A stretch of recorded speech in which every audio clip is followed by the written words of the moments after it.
My parents chose shame over family. I chose my sister, and karma chose them. The phone call. It was a quiet Sunday afternoon when my phone rang. The name on the screen made my stomach tighten. Mom. I hadn't heard from her in over 2 months, not since the incident. I stared at the screen. The anger I thought I had buried resurfaced like a bruise pressed too hard. I let it ring. Then silence. Moments later, a text followed. Just thought you should know. She's living in sin now. We've done what's best for the family. I knew exactly who she was.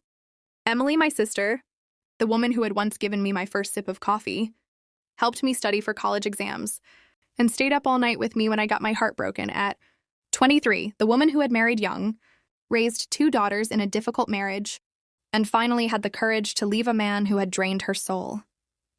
My parents didn't care about the bruises Emily wore inside. They cared about the shame.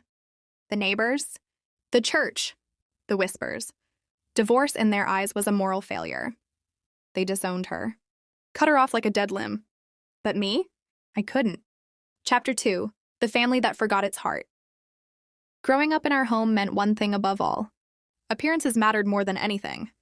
My father was a deacon. My mother was the queen of the Sunday potluck circuit.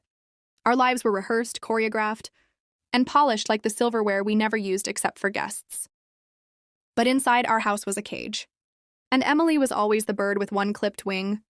She married Dean when she was 20. He was older, charming, and controlling. By 30, she had twin girls and no spark left in her eyes. I watched her fade, and I watched my parents pretend everything was perfect. I said no. After the divorce, Emily came to stay with me. Her girls, Lila and June, slept in the guest room. I made pancakes. We laughed again. It felt like family, until Mom called me one evening. You need to send her away. People are talking. It's not your job to fix her mistakes. I remember my blood boiling. She didn't make a mistake, I snapped. She saved herself. There was a long pause. We can't support this.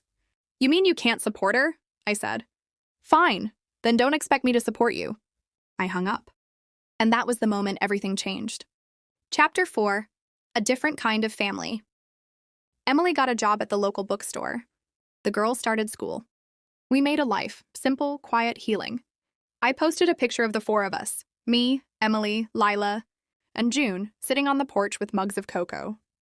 The caption read, "Real family shows up." I didn't expect what happened next. Hundreds of shares, comments, messages from strangers, who had also been abandoned by the people meant to love them. But not just that, something else too. A message from an attorney.